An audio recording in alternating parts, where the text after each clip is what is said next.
हिंदी साहित्य संपूर्ण घटना चक्र क्विक रिवीजन विद आरती शर्मा। दोस्तों, आपको मेरा चैनल पसंद आए तो इसे लाइक करें, शेयर करें, सब्सक्राइब करें। साथ ही साथ मेरे वीडियोस के अगले नोटिफिकेशंस को पाने के लिए बेल आइकन को प्रेस करें। दोस्तों, आज हम करेंगे घटना चक्र का पाठ 270, जिसमें हम देखेंगे अपने अगले प्रश्न। गौर करें दोस्तों, प्रश्न है ईसाई मिशनरियों का प्रधान केंद्र कहाँ था? तो दोस्तों, ऑप्शन डी श्रीरामपुर में ईसाई मिशनरियों का प्रधान केंद्र था। ईसाई मिशनरी, ठीक है, इनका प्रधान केंद्र था श्रीरामपुर। ऑप्शन डी सही उत्तर है। देखते हैं व्याख्या। ध्यान दे दोस्तों, अंग्रेजी शासनकाल में, ध्यान से सुने, अंग्रेजी शासनकाल में ईसाई मिशनरियों ने धर्म प्रचार के लिए हिंदी गद्य को अपनाया। किसको अपनाया? हिंदी गद्य को अपनाया धर्म प्रचार के लिए अंग्रेजी शासनकाल में। किसने? ईसाई मिशनरियों ने, ठीक है। अतः हिंदी पुस्तकों के प्रकाशन की सुदृढ़ नींव पड़ी। श्रीरामपुर यानी श्रीरामपुर को श्रीरामपुर के नाम से भी जाना जाता है, इसका प्रधान केंद्र था, ठीक है। डॉक्टर गणपति चंद्र गुप्त, ध्यान दे, डॉक्टर गणपति चंद्र गुप्त के अनुसार ईसाई धर्म प्रचारकों ने गद्य शैली के विकास की दृष्टि से भले ही विशेष सफलता न प्राप्त की हो। फिर से सुने, ईसाई धर्म प्रचारकों ने गद्य शैली के विकास की दृष्टि से भले ही विशेष सफलता न प्राप्त की हो, किंतु हिंदी गद्य को विशेष विस्तार प्रदान करने एवं गद्य लेखन के प्रयासों को प्रोत्साहित करने की दृष्टि से महत्वपूर्ण कार्य किया है, ठीक है। किसका कथन है? डॉक्टर गणपति चंद्र गुप्त जी का, ठीक है। एक बार फिर से सुने कथन, डॉक्टर गणपति चंद्र गुप्त ने कहा है। ध्यान दे, ईसाई धर्म, डॉक्टर गणपति चंद्र, यहाँ पर यही नाम लिखा है, तो ध्यान दे, ईसाई धर्म प्रचारकों ने गद्य शैली के विकास की दृष्टि से भले ही विशेष सफलता न प्राप्त की हो, किंतु हिंदी गद्य को विषय विस्तार प्रदान करने एवं गद्य लेखन के प्रयासों को प्रोत्साहित करने की दृष्टि से महत्वपूर्ण कार्य किया है, ठीक है। तो ध्यान रखें दोस्तों, अंग्रेजी शासनकाल में ईसाई मिशनरियों ने धर्म प्रचार के लिए हिंदी गद्य को अपनाया, अतः हिंदी पुस्तकों के प्रकाशन की सुदृढ़ नींव पड़ी। श्रीरामपुर यानी श्रीरामपुर जगह का नाम याद रखें, इसका प्रधान केंद्र था, ठीक है। अगला प्रश्न है सही आरोही क्रम चुनिए। तो देखते हैं क्या है सही आरोही क्रम। ऑप्शन सी इसका सही उत्तर है। सबसे पहले छायावाद, फिर प्रगतिवाद, फिर प्रयोगवाद, फिर नई कविता, ठीक है। तो सबसे पहले छायावाद आया, फिर प्रगतिवाद, फिर प्रयोगवाद, फिर नई कविता। ये सही आरोही क्रम है, ठीक है। ऑप्शन सी सही उत्तर है। देखते हैं व्याख्या। गौर करेंगे दोस्तों, द्विवेदी युग के पश्चात हिंदी साहित्य में छायावाद का विकास हुआ। तो छायावाद कब आया? द्विवेदी युग के बाद, ठीक है। ध्यान रखें, 1918 से 1936, सही है, लगभग यही समय है, ठीक है। तो देखते हैं, छायावाद की काला अवधि वर्ष 1918 से 1938 तक मानी जाती है, ठीक है। कहीं कहीं पुस्तकों में 1936 तक मानी गई है। तो आप दोनों ही समय को ध्यान में रखें, जो भी ऑप्शन में होगा आप उस पर टिक करके आएं, ठीक है। 1918 से 1938 तक मानी जाती है, ठीक है, घटना चक्र के अनुसार। तो ध्यान दें, ये क्या है? छायावाद की कालावधि है, ठीक है। छायावाद के गर्भ से, ध्यान दें, छायावाद के गर्भ से नवीन सामाजिक चेतना से युक्त प्रगतिवादी यानी प्रगतिशील साहित्य धारा का उदय हुआ। किसका? प्रगतिवादी यानी प्रगतिशील साहित्य धारा का उदय हुआ। कब? 1936 ईस्वी में। 1936 ईस्वी में प्रगतिवादी साहित्य धारा आ चुकी थी, ठीक है, जो वर्ष 1943 तक प्रभावित रही। ठीक है, ध्यान से सुने, जो वर्ष 1943 तक प्रभावित रही। ठीक है, तो कब से कब तक प्रगतिवाद माना जाएगा? 1936 से 1943 तक। ठीक है, छायावाद के बाद प्रगतिवाद। ठीक है, आप समझ गए होंगे मैंने छायावाद के 2 समय क्यों बताए। ठीक है, ज्यादातर जो है 1936 ही माना जाता है छायावाद का अंत, क्योंकि तभी से प्रगतिशील साहित्य की शुरुआत हुई थी। ठीक है, लेकिन कहीं कहीं 1938 भी है, तो आप इस बात का ध्यान रखेंगे। ठीक है, अब देखते हैं प्रयोगवाद की वर्ष। अब बात करते हैं प्रयोगवाद। तो प्रगतिवाद का अंत यानी प्रयोगवाद की शुरुआत कब हुई? 1943 से। 1943 से 1953 तक प्रयोगवाद की साहित्य धारा मानी जाती है। ठीक है, ध्यान रखें। जबकि वर्ष 1953 के बाद की कविता को नई कविता की संज्ञा दी जाती है। ठीक है, और 1953 के बाद की कविता कैसी कविता है? नई कविता है दोस्तों। ठीक है, इनके आंदोलन यानी कि आंदोलनकारी यानी कि प्रवर्तकों के नाम आपको पता होना चाहिए। ठीक है, तो ध्यान रखेंगे दोस्तों। अगला प्रश्न है, गौर करें, निबंध को गद्य की कसौटी किसने माना है? ऑप्शन सी, रामचंद्र शुक्ल जी ने। रामचंद्र शुक्ल ने निबंध को गद्य की कसौटी माना है। ऑप्शन सी सही उत्तर। देखें प्रश्न की व्याख्या, ध्यान देना दोस्तों। निबंध को गद्य की कसौटी रामचंद्र शुक्ल ने माना है। गद्य कवि नाम, ध्यान से सुनना, गद्य कवि नाम निकष वदंती। गद्य कवि नाम किशा निकष वदंती। संस्कृत की इस उक्ति में गद्य को कवियों की कसौटी कहा गया है। क्या कहा गया है? गद्य को कवियों की कसौटी। किसने कहा? आचार्य रामचंद्र शुक्ल जी ने। ठीक है, हिंदी में निबंध लेखन का आगाज भारतेंदु युग से ही माना जाता है, और जो शुरुआत मानी जाती है हिंदी में, ठीक है, हिंदी साहित्य में, तो वह भारतेंदु युग से मानी जाती है। ठीक है, अगला प्रश्न है, गौर करेंगे दोस्तों। यदि गद्य कवियों की कसौटी है, ध्यान से सुने, यदि गद्य कवियों की कसौटी है तो निबंध गद्य की कसौटी है। ठीक है, यदि गद्य कवियों की कसौटी है, देखो कितनी जबरदस्त लाइन है, ध्यान से सुनना। यदि गद्य कवियों की कसौटी है तो निबंध गद्य की कसौटी है।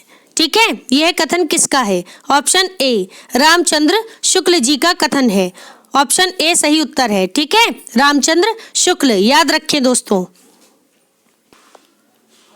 गौर करेंगे दोस्तों, अगला प्रश्न है, आत्माराम, ध्यान से सुनना, आत्माराम के छद्म नाम से आचार्य महावीर प्रसाद द्विवेदी जी की आलोचना किसने की है? किसके नाम से? आत्माराम के छद्म नाम से आचार्य महावीर प्रसाद द्विवेदी जी की आलोचना किसने की है? तो दोस्तों ऑप्शन बी इसका सही उत्तर है, बाबू बाल मुकुंद गुप्त जी ने। किसने? बाबू बाल मुकुंद गुप्त जी ने। ठीक है, ऑप्शन बी, ध्यान दें। देखते हैं व्याख्या,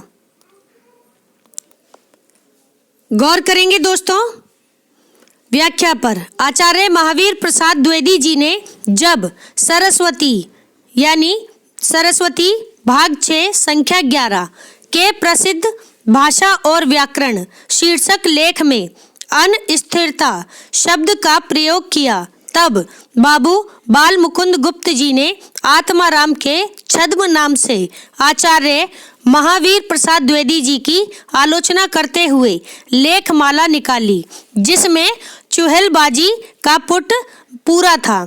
ठीक है, फिर से सुने, क्या है व्याख्या, ध्यान दें। आचार्य महावीर प्रसाद द्विवेदी जी ने जब सरस्वती, जिसका भाग 6 संख्या 11, सरस्वती पत्रिका की बात हो रही है दोस्तों। ठीक है, तो सरस्वती के प्रसिद्ध भाषा और व्याकरण शीर्षक से लेख में अनस्थिरता शब्द का प्रयोग किया। तो सरस्वती में एक लेख था, कौन सा? भाषा और व्याकरण। किसका लेख था?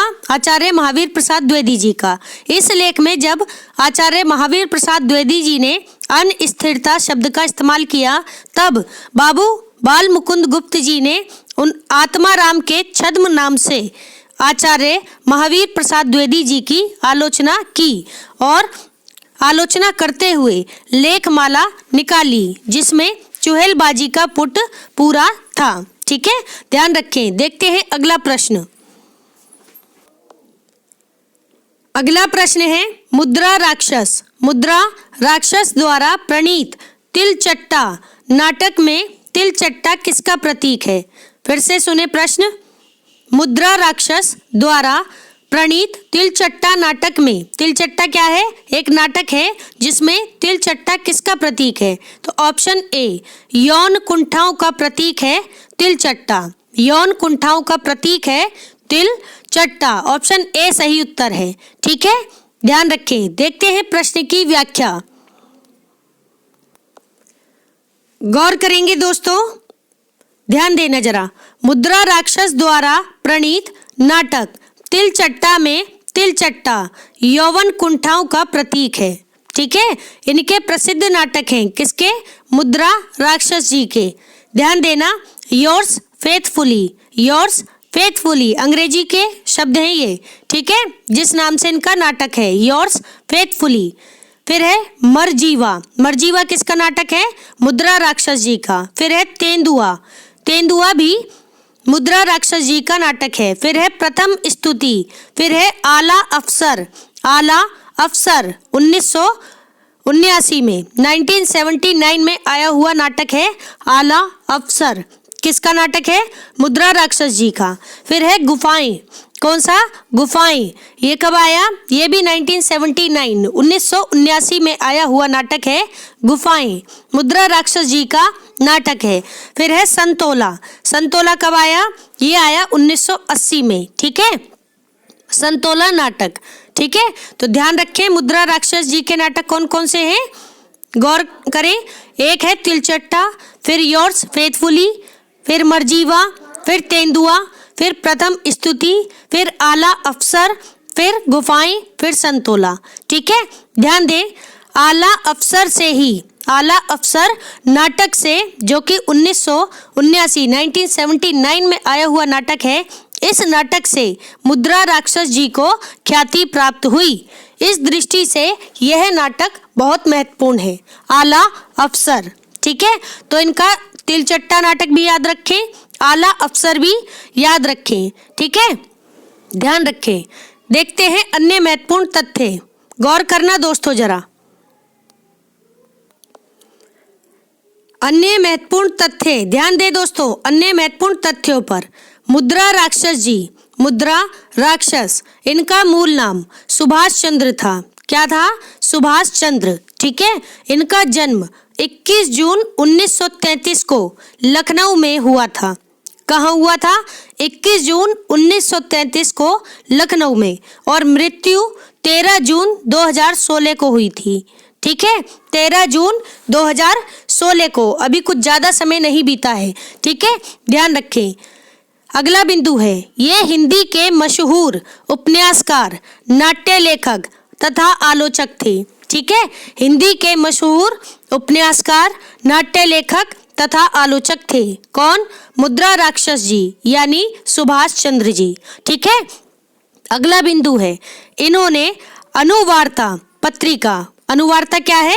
एक पत्रिका है। ठीक है, तो इन्होंने अनुवार्ता पत्रिका तथा कलकत्ता से निकलने वाली पत्रिका ज्ञानोदय, ज्ञानोदय कहाँ से निकलती थी?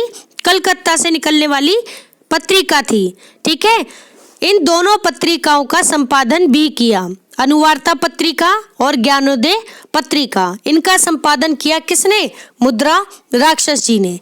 अगला बिंदु देखें, फिर है दो स्वप्न दृश्यों की कल्पना, ध्यान से सुनना, दो स्वप्न दृश्यों की कल्पना द्वारा भी काम कुंठा एवं नैतिक वर्जनाओं को उद्घाटित किया गया है। ठीक है, एक बार फिर से सुने, दो स्वप्न दृश्यों की कल्पना द्वारा भी काम कुंठा एवं नैतिक वर्जनाओं को उद्घाटित किया गया है।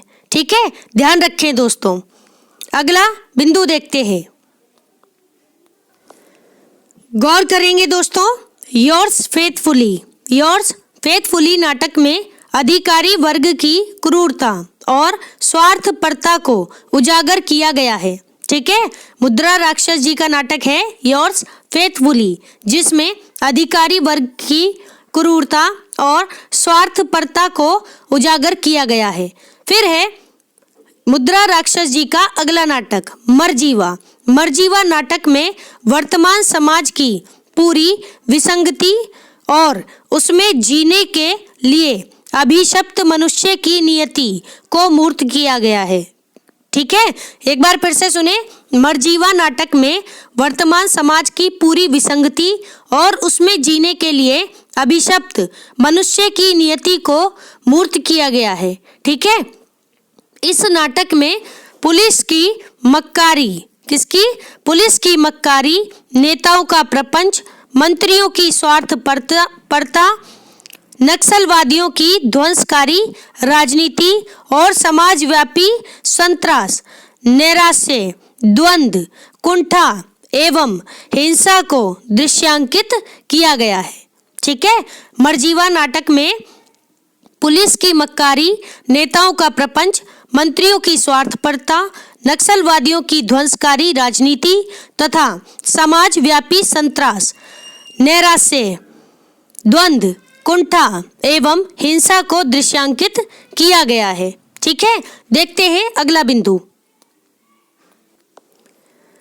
अगला बिंदु है ध्यान दे, तेंदुआ मानव की पाशविक प्रवृत्तियों का प्रतीक है। तेंदुआ किसका प्रतीक है? मनुष्यों की पाशविक प्रवृत्तियों का। ठीक है, इसमें नाटककार यानी मुद्रा राक्षस जी ने यह दिखाने का प्रयत्न किया है कि आज के सभ्य सफेद पोश और अभिजात कहे जाने वाले वर्ग में भी हिंसात्मक और पाशविक प्रवृत्तियां पूरी आक्रामकता के साथ जीवित है। ठीक है, तेंदुआ नाटक में नाटककार ने यह दिखाने की कोशिश की है कि आज के यानी वर्तमान के सभ्य सफेद पोश और अभिजात कहे जाने वाले वर्ग में भी हिंसात्मक और पाशविक प्रवृत्तियां पूरी आक्रामकता के साथ जीवित हैं। ठीक है, तो ये बहुत ही इंपॉर्टेंट व्याख्या है, ध्यान रखेंगे। हमारा प्रश्न था कि तिलचट्टा नाटक में तिलचट्टा किसका प्रतीक है? तो कुंठाओं का। ठीक है, ध्यान रखेंगे दोस्तों।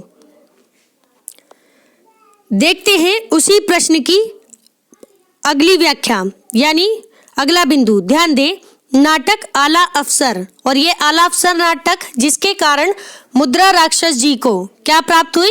ख्याति प्राप्त हुई। तो ध्यान से सुनेंगे इसकी व्याख्या, गौर करें दोस्तों। आला अफसर रूसी नाटककार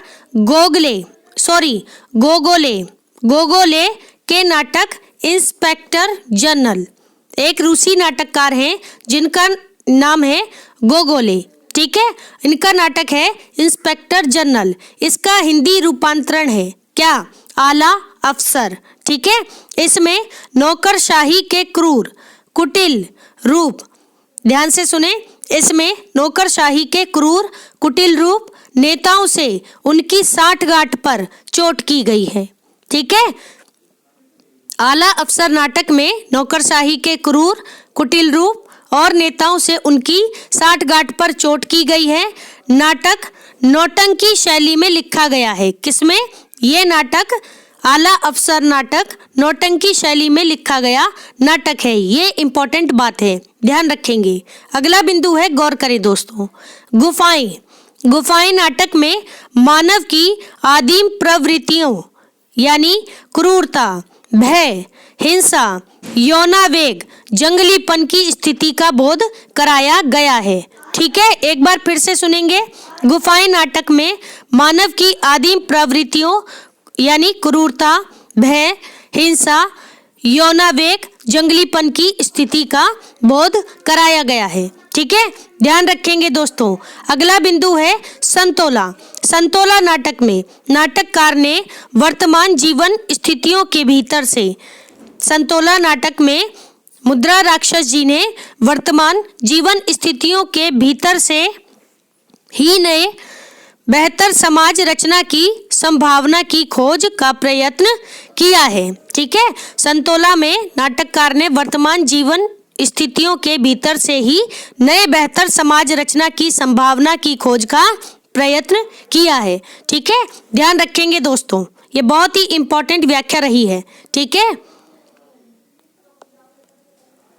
अगला प्रश्न है, गौर करें दोस्तों। तिलचट्टा नाटक के लेखक कौन है? तो ऑप्शन ए मुद्रा राक्षस जी यानी सुभाष चंद्र जी।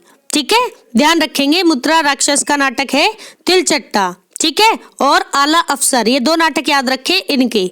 ऑप्शन ए सही उत्तर है। देखते हैं अगला प्रश्न। अगला प्रश्न है, गौर करें। हिंदी नई चाल में ढली भारतेंदु जी की यह पंक्ति किस पुस्तक से ली गई है? तो ऑप्शन सी कालचक्र। भारतेंदु जी की यह पंक्ति कालचक्र पुस्तक से ली गई है। कौन सी पंक्ति? हिंदी नई चाल में ढली। ठीक है, ऑप्शन सी सही उत्तर है। देखते हैं प्रश्न की व्याख्या। गौर करेंगे दोस्तों, ध्यान देना जरा। भारतेंदु हरिश्चंद्र जी ने अपने कालचक्र नामक ग्रंथ में लिखा है। क्या लिखा है? यानी कालचक्र किसका ग्रंथ है? भारतेंदु हरिश्चंद्र जी का। ठीक है, जिसमें उन्होंने लिखा है हिंदी नए चाल में ढली। ठीक है, ये कब आया ग्रंथ? 1873 ईस्वी में। ठीक है, ध्यान रखें 1873। फिर है, इस वर्ष के संबंध में राधा कृष्ण दास जी ने लिखा है। क्या लिखा है? ध्यान दें। यद्यपि भारतेंदु जी ने 1864 में 1864 ईस्वी से हिंदी गद्य पद्य को लिखना प्रारंभ किया था। किसने कहा? राधा कृष्ण दास जी ने। ठीक है, भारतेंदु ने कब से शुरुआत कर दी थी हिंदी गद्य पद्य लेखन की? तो 1864 ईस्वी। ठीक, और 1868 ईस्वी 1868 ईस्वी में कवि वचन सुधा पत्रिका, ध्यान से सुनना, कवि वचन सुधा पत्रिका का उदय हुआ। कब हुआ? 1868 ईस्वी 1868 ईस्वी में।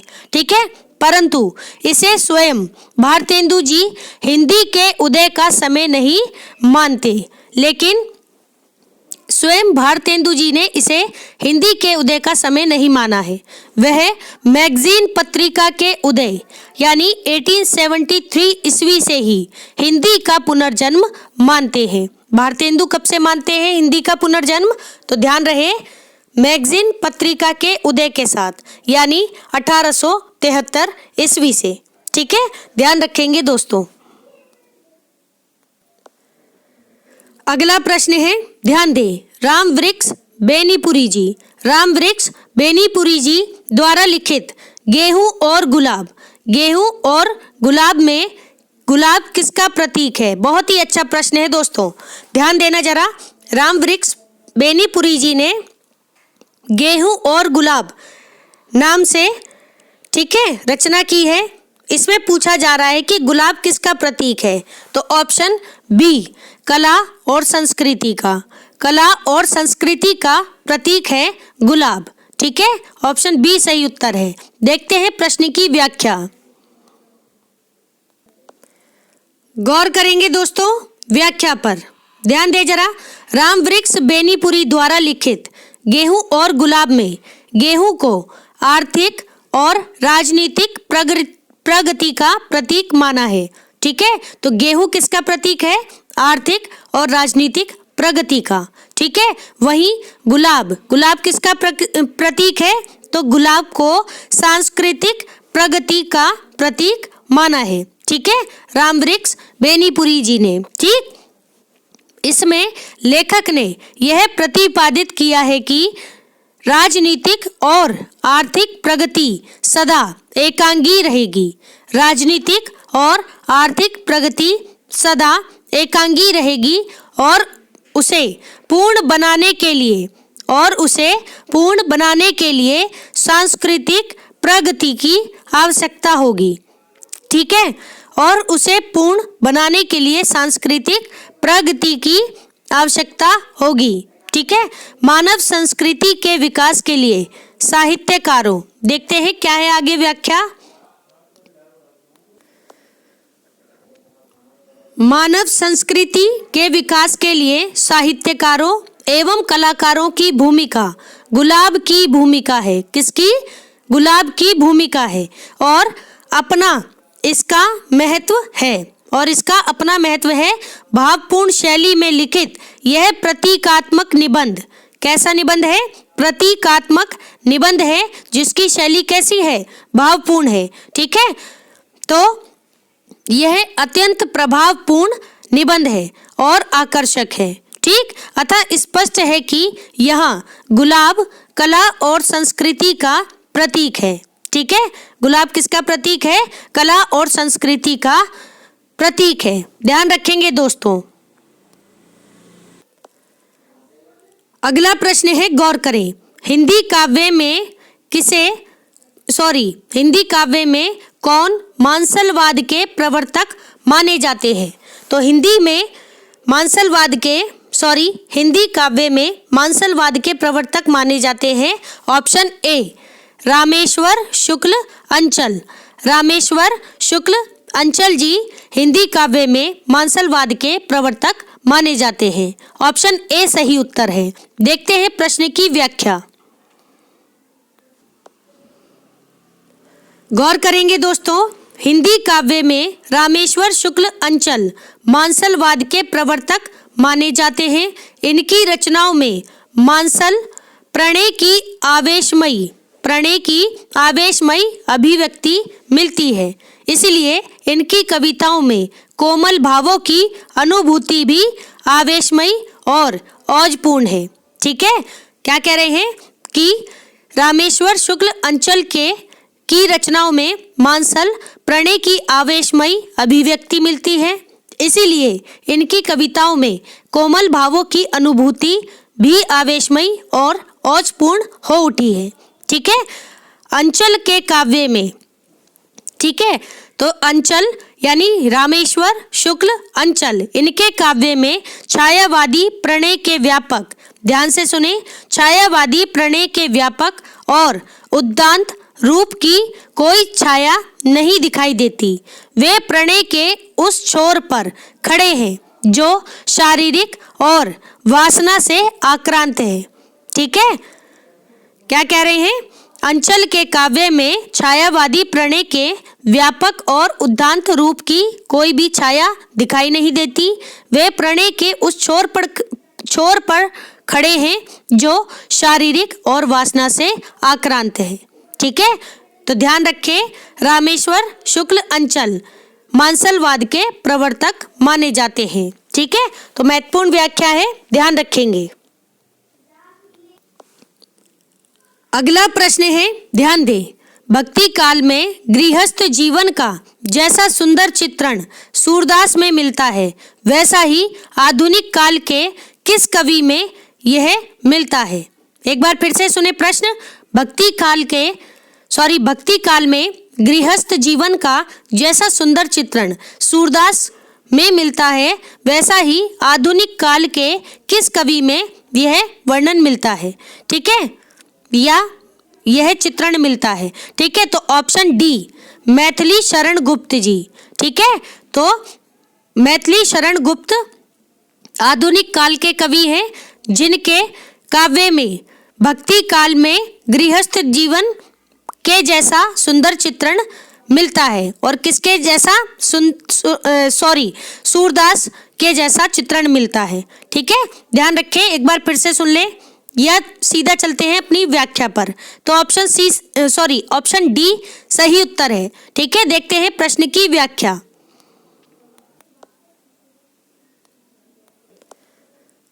गौर करेंगे दोस्तों, मैथिली शरण गुप्त की महत्ता इस बात में है कि व्यापक आलोचकीय अनिच्छा के बावजूद वे आधुनिक काल के एक बड़े कवि हैं। ठीक है, ध्यान से सुने, मैथिली शरण गुप्त की महत्ता इस बात में है कि व्यापक आलोचकीय अनिच्छा के बावजूद वे आधुनिक काल के एक बड़े कवि हैं उनकी लोकप्रियता, ध्यान दें, उनकी लोकप्रियता के पीछे कई कारण बताए जाते हैं। ठीक है, उनकी लोकप्रियता के पीछे कई कारण बताए जाते हैं, जैसे सीधी सरल भाषा। मैथिली शरण गुप्त की भाषा कैसी थी?